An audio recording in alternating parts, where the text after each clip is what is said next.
ये जो liquid fertiliser आप देख रहे हैं, ये फर्टिलाइज़र ही नहीं, अमृत है पौधों के लिए सर्दियों में। स्वागत है दोस्तों आपका मेरे चैनल में। जब मौसम बदलता है तो पौधों की देखभाल भी बदलती है।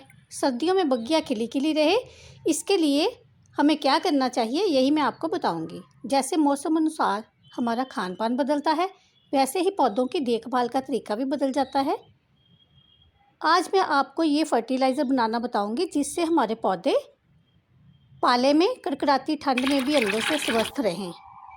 सभी पौधों पर मैं डालती हूँ और ये देखिए डोरमेंसी पीरियड में भी मेरे पौधों में हरियाली, कितने हरे भरे पौधे हैं। इसे बनाने का तरीका बहुत ही आसान है।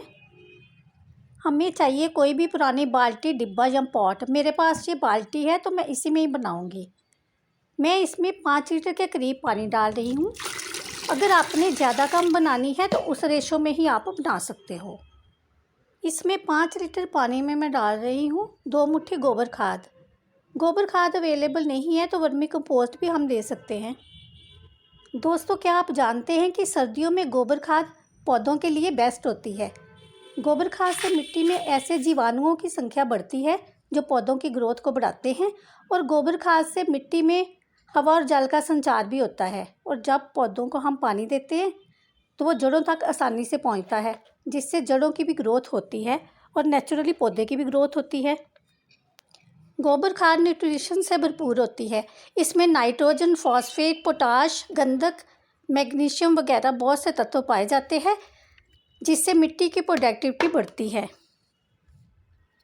इस पानी में मैं 2 मुट्ठी खाद मिक्स कर रही हूँ। हाँ, थोड़ी बहुत अगर ऊपर नीचे भी हो जाए तो इसका कोई नुकसान नहीं होता, क्योंकि ये ऑर्गेनिक खाद है। पानी की क्वांटिटी पर निर्भर है। अगर आप कम बनाना चाहते हैं, 2-3 लीटर पानी लेते हैं, तो उसमें आप 1 मुट्ठी के करीब डाल सकते हैं। दूसरी चीज़ जो डालनी है वह है नीम की सूखी पत्तियाँ। मेरे टेरेस पे नीम का प्लांट है तो मैं पत्तियाँ हार्वेस्ट करके स्टोर कर लेती हूँ। आपके पास नीम की पत्तियाँ नहीं है तो आप नीम खली का भी यूज़ कर सकते हैं। नीम की पत्तियाँ भी मैं लगभग 2 मुट्ठी ही डाल रही हूँ। नीम की सूखी पत्तियाँ पौधों के लिए बहुत फ़ायदेमंद होती है, क्योंकि इसमें कीटनाशक गुण होता है। तो नीम की पत्तियों में मौजूद ये गुण कीटों पर कई तरह से असर डालता है। नीम की पत्तियाँ कीटों की वृद्धि को रोकती हैं, और कीटों के लिए ये किसी जहर से कम नहीं होती।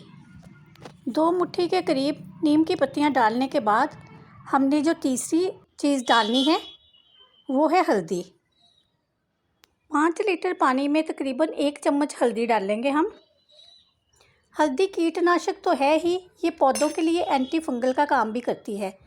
जब उसे लिक्विड फॉर्म में पौधों में डाला जाता है तो ये फंगल इन्फेक्शन को रोकने में मदद करती है और पौधों की जड़ों को बचाती है, जिससे मिट्टी भी उपजाऊ बनती है और पौधे तेज़ी से बढ़ते हैं। सभी तीनों चीज़ों को पानी में मिक्स करके अच्छे से हिला देना है, और इसको ढककर आप 1 दिन के लिए छोड़ दें। अगले दिन तक ये तीनों चीज़ों के तत्व पानी में चले जाएंगे और हमारी खाद बनकर तैयार हो जाएगी। जो हमने ये ढक कर रखी थी, ये है इसका अगले दिन का रिज़ल्ट। ये देखिए, जो गोबर के कुछ पीसीस थे वो भी इसमें डिज़ोल्व हो चुके हैं, पत्तियां बैठ चुकी हैं और वो भी इसमें मिक्स हो चुकी हैं, दिखाई भी नहीं दे रही हैं। पौधों में डालने से पहले इसको हमने अच्छी तरह से हिला लेना है। 3-4 हफ्तों में एक बार ही पौधों में डालें, और पौधे में जितनी रिक्वायरमेंट हो पानी की उसी हिसाब से डालें, क्योंकि सर्दी का मौसम है तो पौधों को कम पानी की ही ज़रूरत होती है। ऐसे ही यूज़फुल वीडियो देखने के लिए चैनल को प्लीज़ सब्सक्राइब करें। फिर मिलते हैं अगली बार एक नए कंटेंट के साथ। तब तक के लिए बाय बाय।